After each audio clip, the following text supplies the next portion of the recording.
Amém. Você pode se assentar, por favor. Você hoje que quer começar uma campanha de oração, daqui a pouco, após a mensagem, nós chamaremos aqueles que querem iniciar à frente, e você tem a oportunidade de iniciar hoje 7 semanas de oração. Você pode pegar esse pequeno cartãozinho e acompanhar a primeira semana, a segunda, a terceira, e assim subsequentemente, até finalizar o seu propósito de oração, tá bom? 7 semanas você pode começar hoje, daqui a pouquinho a gente te chama para poder vir à frente junto com os demais que estão na quinta, sexta e sétima semana de campanha. Vamos continuar com a nossa palavra sobre tenha ânimo. Semana passada nós ouvimos uma palavra que veio desse altar, que falou profundamente ao seu coração sobre ruínas, e você não desistir de reedificar, de retrabalhar suas ruínas para poder reconstruir os muros que estão caídos, ter ousadia, coragem, ter fidelidade e oração para permanecer em Deus nisso. Hoje eu quero falar com vocês sobre uma outra temática relacionada ao tenha ânimo, e quero começar com o texto que está em segundo livro de Coríntios, capítulo 4, segunda carta que Paulo escreveu aos Coríntios, capítulo de número 4, que diz assim: mas temos esse tesouro em vasos de barro, para mostrar que esse poder, o poder que ele tem, que a tudo excede, provém de Deus e não de nós. De todos os lados somos pressionados, mas não desanimados. Ficamos perplexos, mas não desamparados. Somos perseguidos, mas não abandonados. Abatidos, mas não destruídos. Trazemos sempre em nosso corpo o morrer de Jesus, para que a vida de Jesus também seja revelada em nosso corpo. Paulo está falando sobre o seu ministério apostólico para uma igreja que ele havia fundado, e ele era pastor dessa igreja. Estava agora distante dela, e agora escreve uma carta para orientar o seu comportamento e defender o seu ministério diante de grandes ameaças. Então ele é humilde ao ponto de dizer: esse poder que vocês veem é um tesouro em vaso de barro. Eu sou o vaso de barro. Porque o poder que está dentro de mim, na verdade, é o que conta, é o tesouro. Porque desse poder não é extraído de qualquer maneira. Porque nós sofremos demais. E ele continua dizendo: esse poder que a tudo excede vem de Deus e não de nós. O que vocês veem que está acontecendo é de Deus e não nós. Porque todos os lados a gente é pressionado, mas não desanimado. A gente é em tudo perplexo, mas não desesperados. Perseguidos, mas não abandonados. Abatidos, mas não destruídos. Agora, me chama a atenção isso daqui. Paulo fala que eles não são desanimados. Bom, a gente está falando sobre desânimo ou sobre ânimo? O que a gente precisa saber é que existe uma força que provoca o desânimo. Se nós estamos falando sobre tenha ânimo, é porque em algum momento, ou em algum sentido, nós nos sentimos desanimados. É interessante pensar na etimologia da palavra ânimo, que significa ânima em latim, que nada mais é do que alma. Então uma pessoa desanimada nada mais é do que uma pessoa desalmada. Ela ficou sem alma. Nós costumamos usar a palavra desalmada para uma pessoa cruel, hostil ou grosseira. A pessoa é uma desalmada. Mas não, desalmado é aquele que não tem ânimo, que não tem vida, que não tem posição, que não tem brilhos no olhar, que não tem alegria. Você percebe que a pessoa perdeu o sentido, perdeu a alma. Mas de onde vem isso, será? Quais são os principais fatores que geram desânimo na nossa vida? Bom, está bem diante dos nossos olhos. Biblicamente, Paulo já disse quais são os elementos geradores de desânimo. E um deles, e o mais forte deles, está relacionado aqui: a pressão. De todos os lados eu me sinto pressionado no meu ministério. De todos os lados eu sinto como se fosse aglutinado, como se eu fosse comprimido, como se eu fosse apertado, mas eu não fico desanimado. Portanto, se existe uma fonte, um fator gerador de desânimo, esse fator se chama pressão. E que pressão é essa? Aí você pode classificar. Como nós podemos entender essa pressão? Essa pressão que vem sobre Paulo, e será que ficou restrita às páginas da Bíblia? Será que essa pressão que ele fala, que deixa desanimado, é só de Paulo? Ou também diz respeito a você? Diz respeito a mim? Diz respeito à nossa comunidade hoje? Existem duas maneiras de você entender e de você compreender o desânimo. Duas maneiras. Vou voltar aqui. A primeira, pressão, elemento gerador de desânimo. A primeira é como a pressão gerador de desânimo. Deixa eu te dar um exemplo. Hoje, por exemplo, eu tenho a responsabilidade de trazer a palavra para você. Você acha que é uma coisa natural e simples o pastor subir aqui abrir um texto bíblico e levar a comunidade a entender uma palavra de Deus, como se fosse algo natural, mas é um elemento muito pressionador. Quando eu era pastor auxiliar numa outra igreja, numa outra cidade, eu pregava às terças-feiras, uma vez por mês. Às vezes aos domingos, uma vez, 2 vezes por mês ao máximo. Então nós tínhamos semanas e mais semanas para nos preparar, semanas e mais semanas para refletir, semanas e mais semanas para nos corrigir em alguma coisa. Mas aqui, eu tenho todas as semanas o dever, a obrigação e a responsabilidade de me colocar diante de uma comunidade que vem para ouvir a palavra de Deus. Você acha que isso não é pressão? Agora, essa pressão pode me desanimar. Essa pressão pode dizer, mais uma vez eu tenho que pregar, mais uma vez eu tenho que compartilhar a palavra, mais uma vez a gente tem que falar. E o pior é quando a gente fala e o povo não entende. A gente diz, não faça, irmão, isso é destruição para a sua vida. Daqui a pouco o irmão está lá fazendo o que não devia ter feito. E depois volta tudo de novo. E se a pressão ministerial, a pressão pastoral vai pegando, vai nos tomando, vai nos enchendo, e a gente fala, meu Deus, o que é isso? Conheço muitos pastores desanimados e já desalmados, porque a pressão da vida eclesiástica foi tomando os recursos emocionais, foi tomando as reservas emocionais, e a pessoa foi se desanimando e se desintegrando na caminhada. Desânimo no ministério, desânimo diante de uma pressão, de uma responsabilidade. Talvez você também sinta desanimada diante da sua faculdade. Você chega lá, todo mundo na maior da patifaria, da sem-vergonhice, todo mundo na maior das facilidades, sem ver nenhum problema com isso. É menina beijando menina, menino beijando menina, é festa, é rave, é maconha, é cocaína, e você se sente totalmente deslocado naquele lugar, parece que você não tem amiga, ou você não tem amigo, você se sente totalmente inibido com aquilo. Aí chega em casa e você fala, quer saber de uma coisa? Eu vou parar com essa faculdade, eu não aguento mais. Pressão diante dos prazos. Talvez você começou um curso, está até animado com ele, mas aí você olha lá, tem prazo para entregar trabalho, tem prazo para estudar para a prova, tem prazo para entregar relatório, e os prazos começam a pressionar, e você vai se desalmando com aquilo, vai se desanimando, dizendo, eu acho que eu não vou continuar com isso não.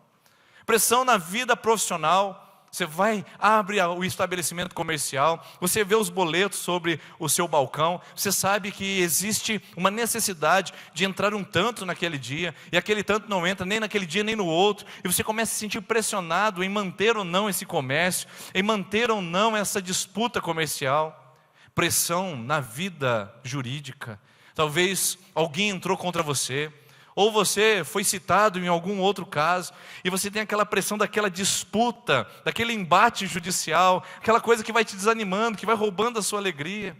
Quem sabe você sente pressão no casamento, a esposa pressionando cada dia mais você, por causa do seu comportamento, das suas atitudes, a pressão conjugal vindo por parte do marido, ou até a pressão social, dizendo que você não pode permanecer com um traste como esse, ou dizendo que você agora tem que se casar, porque pelo amor de Deus, como é que uma menina de 30 anos de idade ainda não se casou? É o que a sociedade diz, é o que eles colocam, é o que eles empurram. Aos 14 anos você tem que beijar, aos 16 você tem que ter uma experiência sexual, aos 21 você tem que estar grávida do primeiro filho, mesmo que ele não seja seu marido. É a pressão social, é a pressão de um mundo que começa a desanimar a gente. É a pressão vinda de todos os lados, até da igreja. Você tem que fazer mais, você tem que dar mais, você tem que realizar mais, você tem que produzir mais, você tem que entregar, você tem que se esfolar mais. E você vai, ao invés de se encantando com o trabalho eclesiástico ou ministerial, você vai se desgastando com aquilo, dizendo, eu não preciso disso. Gente pressionada por todos os lados. A pressão faz parte da vida. Gente pressionada pelo patrão. Patrão, vem, eu quero mais produção, eu sei que você pode mais, eu quero mais de você, não quer cumprir horário, não quer cumprir regras, não quer pagar o preço, e depois quer sair reclamando. Pressão em todos os lados vai desanimando o funcionário também. Você pode entender a pressão como um desânimo, um elemento gerador de desânimo. Você pode. Agora eu quero fazer uma pergunta para você. Você pode, mas você quer isso? Você quer entrar para o seu estabelecimento comercial como se aquilo não tivesse mais vida? Você quer olhar para o seu casamento como se ele não fosse mais útil? Você quer olhar para a sua vida pessoal como se não houvesse mais nada pelo que lutar? Você quer olhar para a sua faculdade e abrir mão dela como alguém abre a gaiola de um passarinho para soltá-lo e ser livre? Você quer abrir mão dos seus sonhos, dos seus objetivos, porque você não aguenta mais? Você pode ficar desanimado com a pressão. A minha pergunta é se você quer. Porque se você não quer, eu tenho uma palavra para você essa noite. se você não quer abrir mão dos projetos de Deus para você, se você não quer negociar os mais altos sonhos de Deus para o seu coração, e se você não quer ser frágil, fragilizado, vulnerável, apequenado diante das pressões da vida, então eu tenho uma palavra para você. Porque sentir-se pressionado e fugir é coisa de menino. Sentir-se pressionado e rebater é coisa de menina. Sentir-se pressionado e não corresponder é coisa de gente que ainda não cresceu. Porque pressão existe a todo momento. E a pressão é completamente necessária para gerar em nós poder. Essa é a segunda forma de entender. A primeira, você pode entender a pressão como um fator gerador de desânimo. Ó, mundo cruel, ó, vida cruel, que patrão carrasco, que casamento nojento, que filhos rebeldes, que saúde desgraçada. E você pode desanimar de tudo que está acontecendo à sua volta. Ou você pode olhar a pressão e dizer: isso vai me levantar, isso vai me posicionar, isso vai me preencher. Na vida, tudo é pressão, queridos. Não quer pressão? Como diz o capitão, como é que é o nome do capitão da tropa de elite mesmo? O Capitão Nascimento? Se você não quer pressão na vida, ajoelha, fala para o papai do céu e pede para sair, irmão. Porque Jesus falou que é pressão. A briga aqui embaixo é boa mesmo. Jesus falou: no mundo vocês vão ter aperto, no mundo vocês vão ter tribulações, no mundo vocês vão ter pressão, no mundo vocês vão ter problemas, no mundo vocês vão ter aflição. Mas tenham bom ânimo, porque eu venci o mundo. Jesus falou que a briga aqui embaixo é boa mesmo, não é fácil. Agora, se você não consegue, ajoelha e fala: papai, me leva, me leva. Quem aqui quer morar no céu um dia? Levanta a mão, só para eu saber. Amém? Quem quer morar agora? Aí, ninguém levantou a mão. Então eu tenho certeza que você... Só filha, ô filha, espera mais um pouquinho, filha. Não, agora não é cedo ainda, menina. Então, se você não levantou a mão que você não quer agora, então eu tenho certeza que você não quer abrir mão do que tem aqui de Deus para você. É porque você ainda tem forças e condições para lutar. Tem forças e tem condições para reagir. Mas você precisa encarar o desânimo, ou melhor, a pressão, não como elemento gerador de desânimo, mas a pressão como elemento gerador de poder. Nossa vida já é gerada em pressão. Hoje tem o parto cesariano, né? Mas ele não tem tanta pressão. Mas um parto natural, você sabe o que é pressão. A mulher que teve um filho em parto natural sabe o que é pressão. O bebê não lembra disso, mas a mãe se lembra muito bem. Já é o nascimento uma pressão, para provar para nós que o mundo é assim. E quando a gente morrer, a gente vai ser colocado num caixãozinho que não vai sobrar nada do nosso lado, apenas para nos apertar mais um pouquinho, nos lembrar que a partida também partiu-se de um mundo sob pressão. Faz parte da existência. Agora, pular essa parte pode trazer prejuízo para a nossa vida e nos manter na imaturidade, na infantilidade, na meninice, e a gente não conseguir alcançar e amadurecer para os planos e os voos que Deus quer prover para a minha vida e para a sua. Um exemplo dos mais conhecidos é a parábola da borboleta, que não se trata de uma parábola em si, mas uma verdade científica. Aquele casulinho que começa a ser rompido com uma lagarta dentro, é uma borboleta em potencial. Se você assistir aquela borboleta se esforçando, aquela larva, aquela lagarta, se esforçando para sair do casulo, você vai ficar assim, injuriado com aquilo. Você vai ficar agoniado para tirar o bichinho de lá.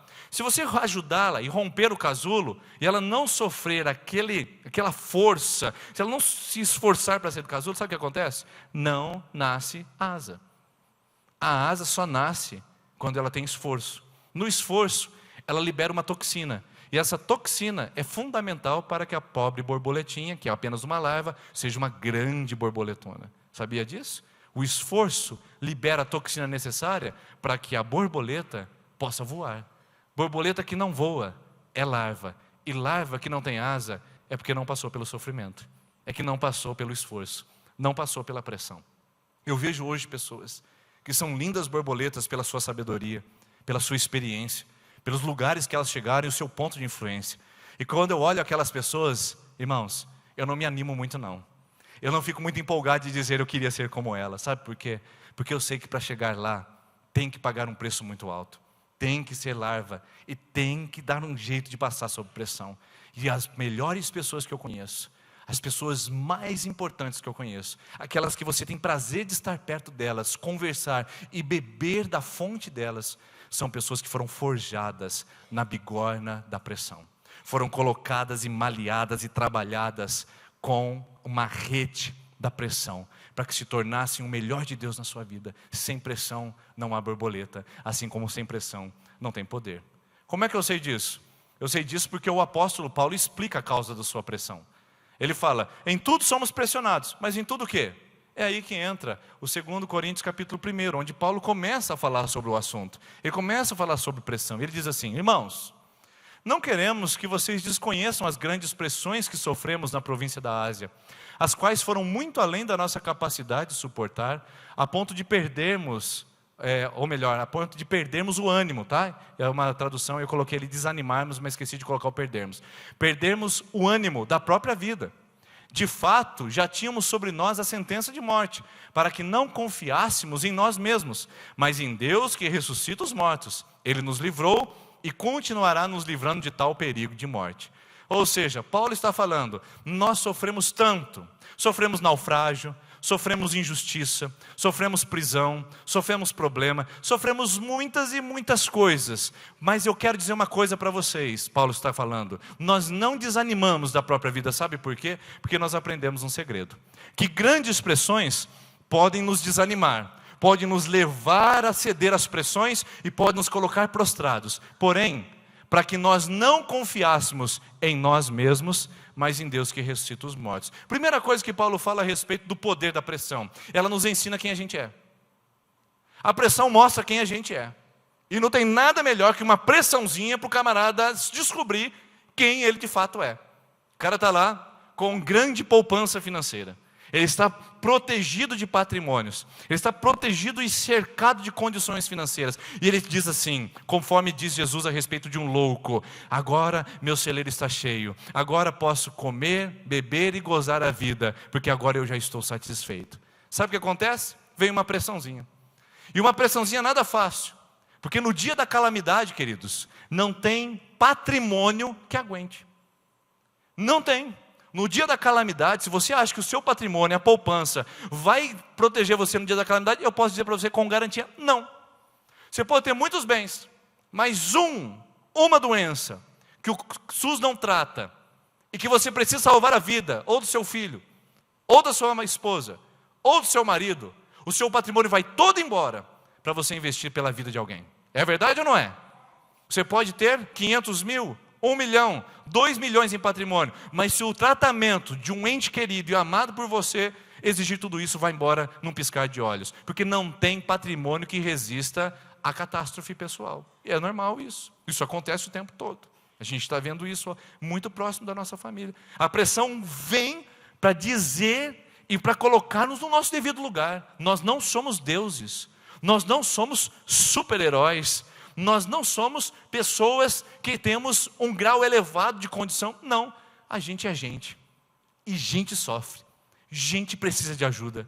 Paulo fala, Deus permitiu que essas pressões chegassem até nós, para que nós não confiássemos em nós, mas em Deus.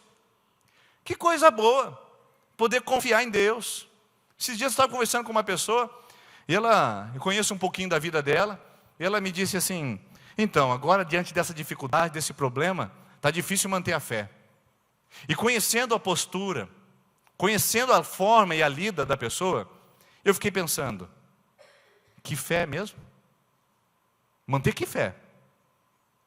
Porque às vezes, nós precisamos de uma pressãozinha para mostrar que uma fé que não se sustenta diante da calamidade, uma fé que não se sustenta diante da adversidade, uma fé que não se posiciona diante de um problema, não é fé, irmãos. É uma superstição, talvez uma leve esperança, mas não é fé. Porque fé é o firme fundamento das coisas que não se veem e a convicção dos fatos que se esperam, Romanos 11:1. É isso que é fé. Então, às vezes, a pressãozinha vem só para mexer e falar, em quem você está confiando? Não diz respeito a você, diz respeito a Deus. Você não importa. Quem importa, no caso, é quem está fazendo a obra em você. Lembre-se disso. Agora, quem gosta de ouvir isso? Chegar aqui e falar assim, irmã, desculpe te dizer, mas o que você está fazendo, o que você está realizando, o que você está produzindo, não importa.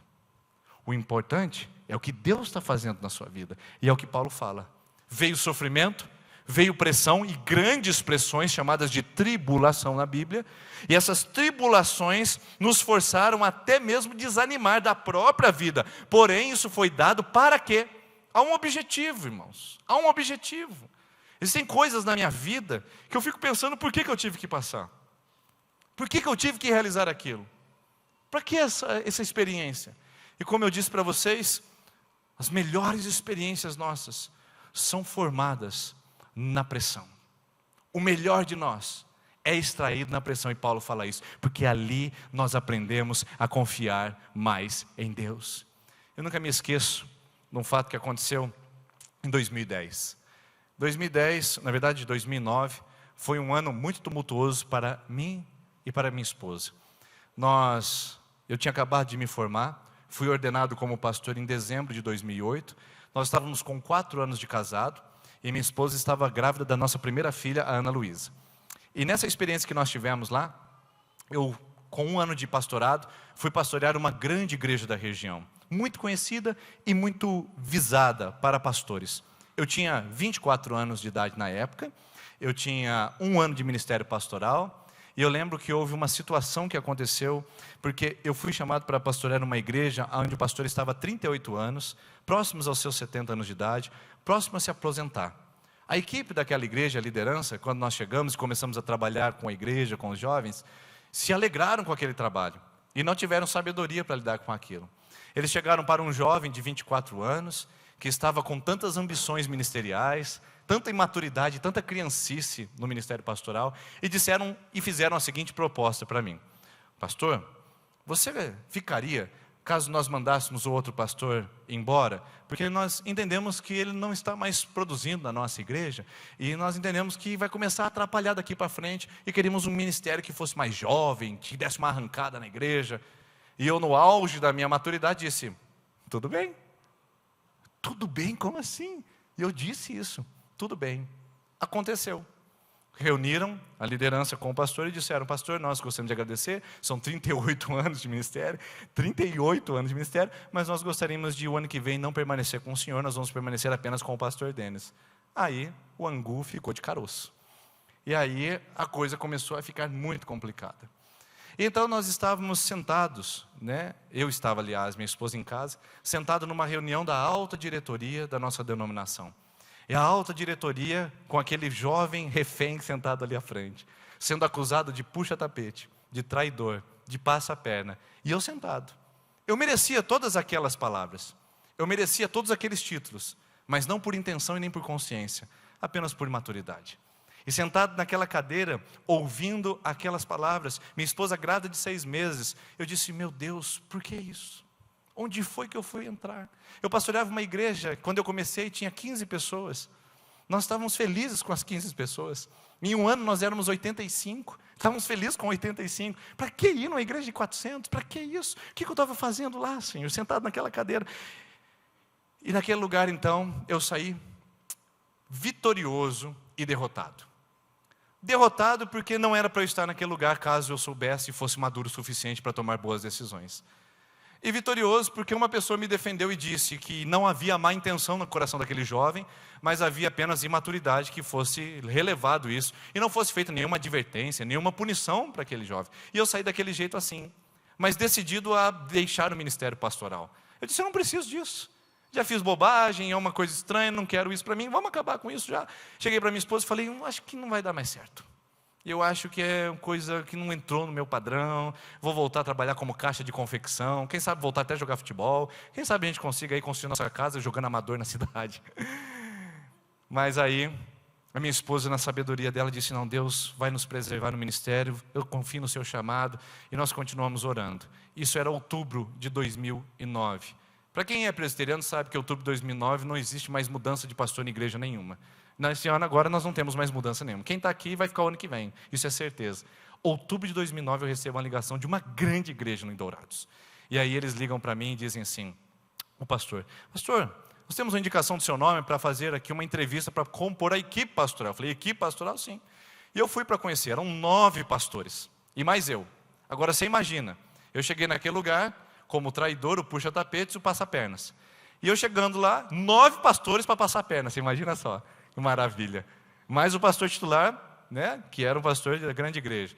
E eu sentado lá naquela reunião, depois que todos saíram, eu olhei para o pastor e eu falei, pastor, o senhor conhece a minha história? Ele disse, conheço, eu sei o que aconteceu lá na cidade e tal.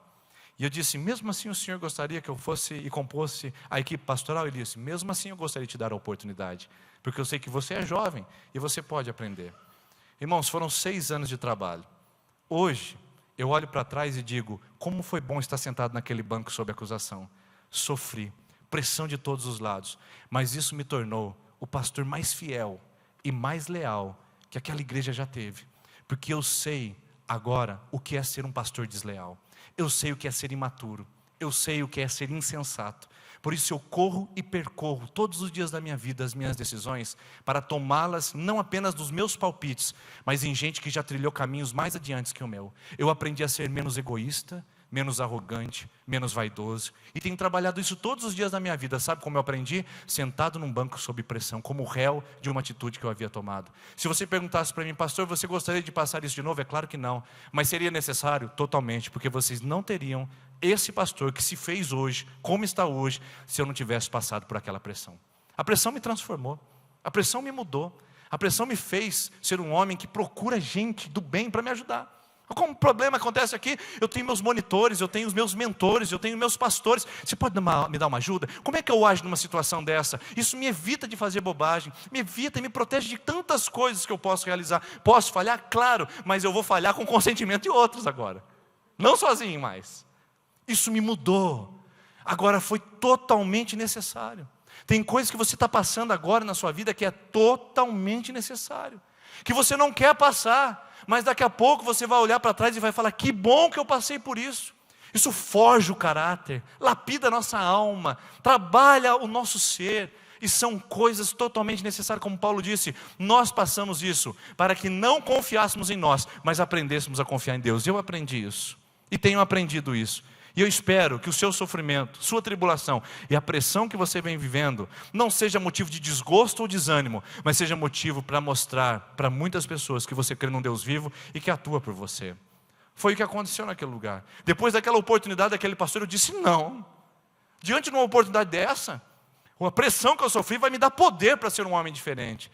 E é o que tem acontecido, queridos. É o que tem acontecido.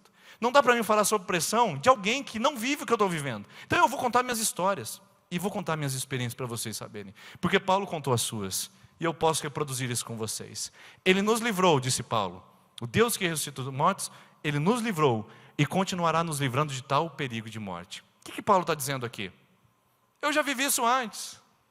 Hoje, irmãos, algumas pressões que eu vivo, eu olho e falo, eu já vivi isso antes. Sei lidar com ofensa, irmão, sabe por quê? Já fui ofendido várias vezes, nessa cidade, nessa comunidade. Mas eu sei lidar com ofensa, sabe por quê? Porque eu já estive lá antes. Eu já estive lá antes. Eu sei o que é uma ofensa. Eu sei o que é um jovem olhar para a minha cara e falar, você é um covarde. Eu sei o que é isso, eu já passei por isso, já estive sob essa pressão. E a gente vai sendo moldado no nosso caráter. Paulo diz, o Deus que fez, faz. Eu sei o que é estar sob pressão. E eu sei o que é confiar em Deus, porque eu já estive lá antes. Paulo fala, eu já experimentei outros momentos de perda. Eu já experimentei naufrágio. Eu já experimentei a espada de Roma no meu pescoço. Já experimentei o cárcere. Já experimentei os ladrões. Já experimentei os fariseus. Já experimentei os perseguidores da lei. Já experimentei tudo. Eu já estive lá antes. Então, se eu já experimentei isso, eu posso confiar que o Deus que me livrou, já vai me livrar novamente. Então uma ofensa que vem contra mim, o Deus que me livrou da ofensa, e que reverteu aquele dedo apontado para mim, em uma pessoa arrependida dizendo, perdão pastor, porque eu disse, é o Deus que vai ser o meu juiz. Eu não preciso me justificar, não preciso usar redes sociais para rebater pessoas, não preciso usar um palanque para defender as minhas ideias. Deus é o meu juiz, eu já estive lá antes, Ele já fez isso comigo antes, e vai fazer comigo hoje, vai fazer comigo amanhã. É a mesma coisa com você. Se Deus já proveu antes, se você já esteve num caso de carência, de necessidade antes, eu posso garantir para você, Ele vai fazer isso depois. Ele vai fazer isso novamente. Ele vai fazer novamente na sua vida. É o que Paulo fala, eu já estive lá. E eu sei quem é esse Deus, você sabe. O sofrimento que você está vivendo hoje, se não tem nada para recuperar na sua memória, conforme Lamentações capítulo 3, quero trazer à memória o que me traz esperança. Você não tem nada para puxar? Deixa eu te dar o exemplo de Davi. Davi está lá no meio da guerra, e Davi vai até o Saul e fala: quem que é esse circunciso aí que está brigando com o povo? É o Golias, gigante temeroso. Ah, o Golias? Beleza. Então o Davi fala assim: eu vou enfrentar esse homem. Vai mesmo, Davi? Vai. E Davi vai. Pequenininho, ficou pequeno, gigante, ficou grandão. E aí o Davi vai encarar o grande gigante Golias. Ele chega para o gigante Golias e ele usa o passado. Ele diz assim para o Golias: o Deus que me livrou do leão e do urso há de me livrar das mãos desse incircunciso. Sabe quem que ele puxa? Eu estive lá antes. O mesmo Deus que me livrou quando tinha um leão me perseguindo, o mesmo Deus que me livrou quando havia uma ursa me perseguindo, é o Deus que vai me livrar desse gigante. Eu já estive lá antes, eu sei o que é passar por tribulação, eu sei o que é estar sob pressão. Davi fala: então fica tranquilo que eu sei o Deus que eu tenho crido. Agora sob pressão a gente faz mimizinho, sob pressão a gente desespera, arranca. Davi fala: eu sei quem eu tenho crido, eu já experimentei isso antes, eu já vivi isso antes, eu já conheço o final dessa história. Irmãos, vocês já viram como é interessante assistir um filme que já tem história terminada? Ou que você já conhece o final? Vamos lá colocar um filme aí que você já conhece o final, como é que vai acabar? Um filme de suspense, de ação, que tem um crime policial, e você sabe que foi o mordomo, sempre é o mordomo, né? Você sabe, foi o mordomo. Como é que você vai assistir esse filme? Você vai dizer: no final é o mordomo, no final é o mordomo, no final é o mordomo. Irmãos, eu já sei o final dessa história. Eu posso estar sofrendo, eu posso estar chorando, eu posso estar sendo pressionado, eu posso estar sendo injustiçado, eu posso estar sendo ofendido, eu posso estar sendo magoado, eu posso estar sendo machucado, eu posso estar sendo esquecido, abandonado, rejeitado, eu posso estar sendo porfiado por várias calúnias, mas eu já sei o final dessa história. O meu Deus já fez algo grande na minha vida e vai fazer de novo. Ele vai fazer de novo. Não é motivo de desespero, não é motivo para você ficar postando no Facebook se sentindo magoada, não é motivo para você procurar as pessoas e dizer: ai meu Deus, meu mundo acabou. Bata no peito e diga: eu já estive lá antes, porque o meu Deus que me livrou há de me livrar novamente, há de me conduzir, há de prover. O Deus que colocou o pão na sua mesa vai colocar novamente, e eu não tenho dúvida disso. Espero que você não tenha também. Não tenha também. Eu sempre digo que a pessoa mais poderosa do mundo é aquela que não tem nada a perder. A pessoa mais poderosa do mundo é aquela que não tem nada a perder. Irmãos, com Deus não temos nada a perder. Eu posso me lançar no vazio, porque eu sei que Deus está me segurando, Ele está me sustentando, Ele há de prover na minha vida. Eu sei que minha história tem final, a minha história tem conclusão, a minha história não está sendo desenvolvida por alguém que me abandonou. A minha história é pelo autor da minha vida, que escreve a minha história e sabe o meu final. E Ele vai fazer isso. Aquele que começou a boa obra, diz Filipenses 1,6, é fiel para completá-la até o dia de Jesus Cristo. Ele vai completar. E Paulo fala que existem coisas que só acontecem sob pressão. O que é isso? Existem coisas que só são produzidas sob pressão. Bom, eu trouxe aqui um elemento para você ver. O primeiro elemento que eu queria mostrar para você é um azeite. O azeite você usa todos os dias na sua casa. Todos os dias. Você coloca lá na salada, coloca lá numa pizza, coloca lá para fazer um ovinho mexido. É muito bom, saudável. Mas sabe o que teve que acontecer para o azeite ser trabalhado para chegar até na sua mesa? O que teve que acontecer para o azeite chegar na sua mesa foi isso daqui: Getsemane. Sabia? Jesus foi ao Getsemane. E o que significa a palavra Getsemane? Prensa de olivas. Era onde um moinho de olivas ficava rodando, e a gente teve a oportunidade de visitar um desses lá, e a gente viu como que era o processo artesanal. Então se colocava os sacos de olivas, são azeitonas, embaixo, e aquela pedra ia passando e esmagando as olivas, ia esmagando as azeitonas, e cada vez que ele passava, e quanto mais ele apertava, mais o azeite saía. Sabe o que se chama azeite extra virgem? Tem o azeite virgem e o azeite extra virgem. É o que passou por mais de um processo de moagem. O virgem é aquele que passou e saiu, mas o extra virgem é aquele que saiu o último caldo, aquele que foi esmagado até quase desaparecer. É isso que você coloca na sua mesa todos os dias. Era a economia baseada de Israel naquela época. O Jesus, o óleo da vida, o ungido de Deus, foi moído no Getsemane. Lá ele disse: não seja feita a minha vontade, Pai, mas a tua. Ele aprendeu como é importante passar pelo óleo, pela prensa de olivas, para mostrar para nós que existem coisas que só a pressão que produz, minha irmã. Existem coisas que é só a pressão que vai extrair de você. Momentos felizes de parquinho e de piquenique não vão produzir. Momentos de alegria, de festa de aniversário, de bodas não vão produzir. Mas momentos de lágrimas, de pressão, de tensão, de angústia vão retirar de você o melhor. Existem coisas que só saem da nossa vida, isso. A pressão nesse caso sobre Jesus extraiu: não seja feita a minha vontade. Aquele homem se levantou, o Deus vivo, daquele jardim, prensa de olivas, para ser o salvador da humanidade. Existem coisas que a pressão produz, e ela pode extrair o melhor ou o pior de nós.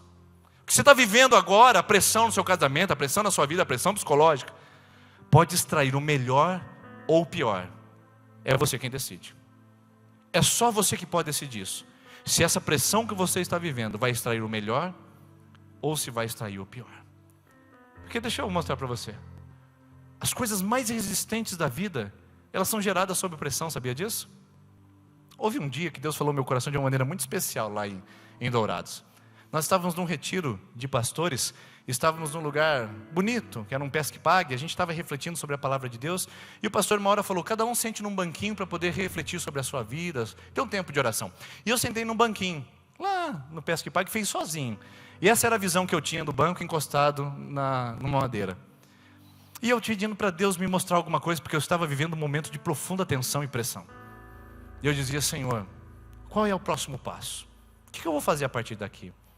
E aí, nesse momento, essa árvore, esse tronco de madeira tinha uma plaquinha. Essa plaquinha me chamou a atenção, eu levantei e fui ler o que estava escrito. E olha só o que essa plaquinha estava escrito. Consegue ler ali? Tramaçul, está escrito aqui embaixo, aqui, ó. Tratado sob pressão. Sabe por que aquela madeira estava ali 20 anos, 18 anos, 17 anos, estava intacta, em bom estado? Porque foi uma madeira que foi tratada, mas foi tratada sob pressão.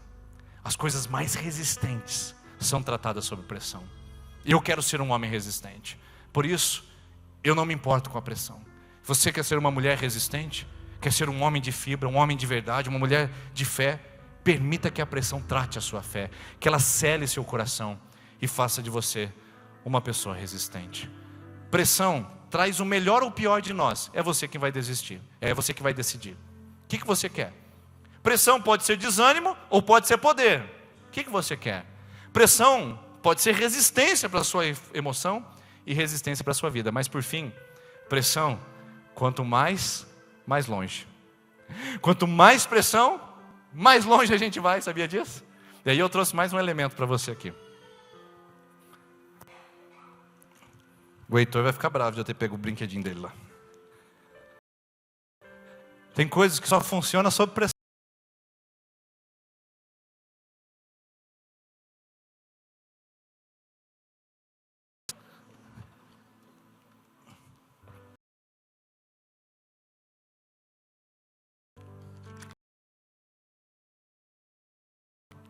Olha só. Quanto mais longe vai, entendeu? Não, você não...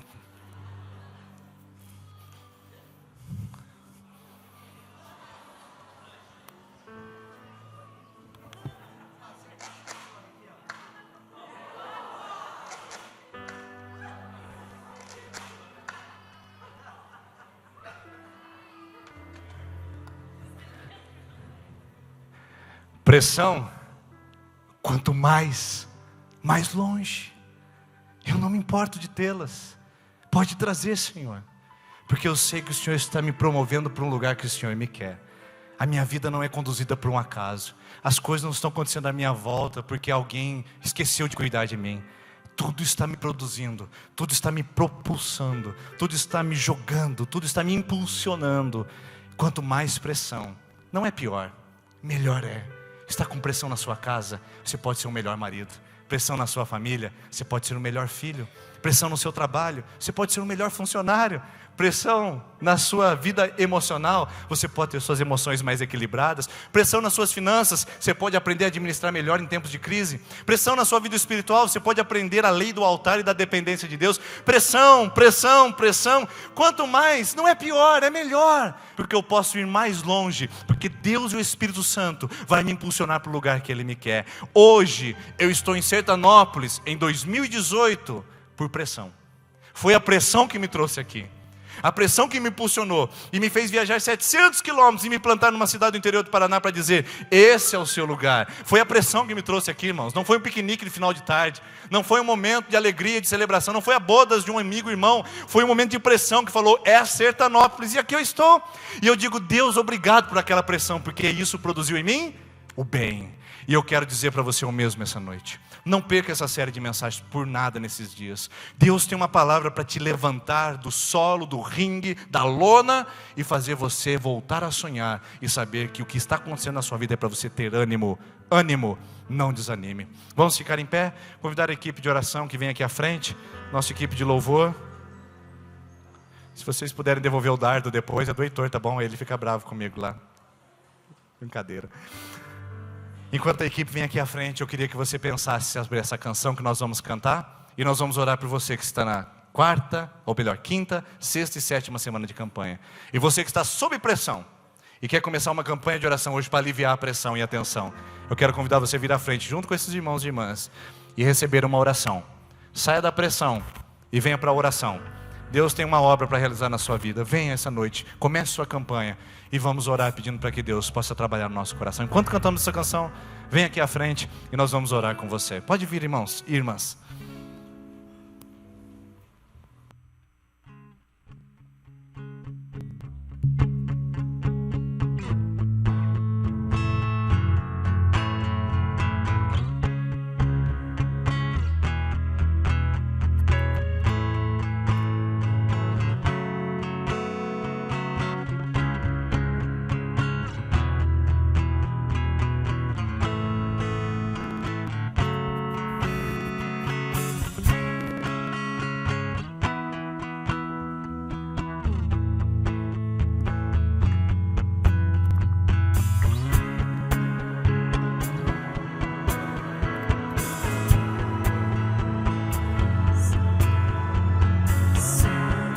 Filhos de Deus, em uma só voz, cantamos a esperança.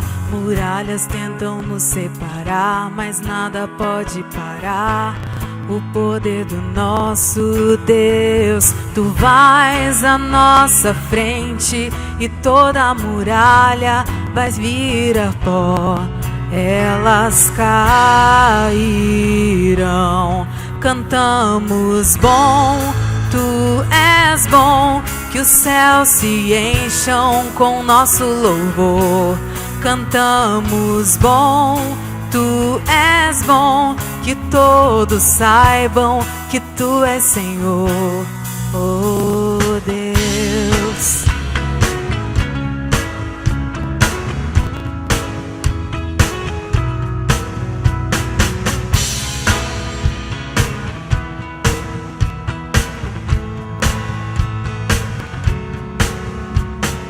Nós levantamos teu nome, expulsamos das trevas, deixamos o amor brilhar.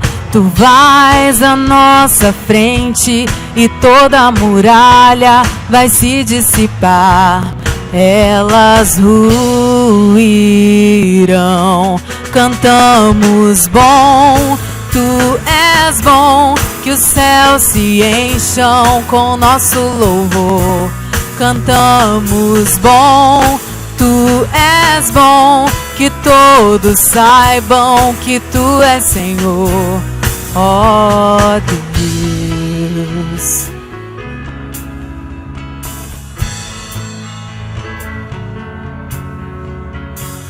Muralhas vão cair, muralhas vão cair, oh, oh, oh, oh, oh, oh.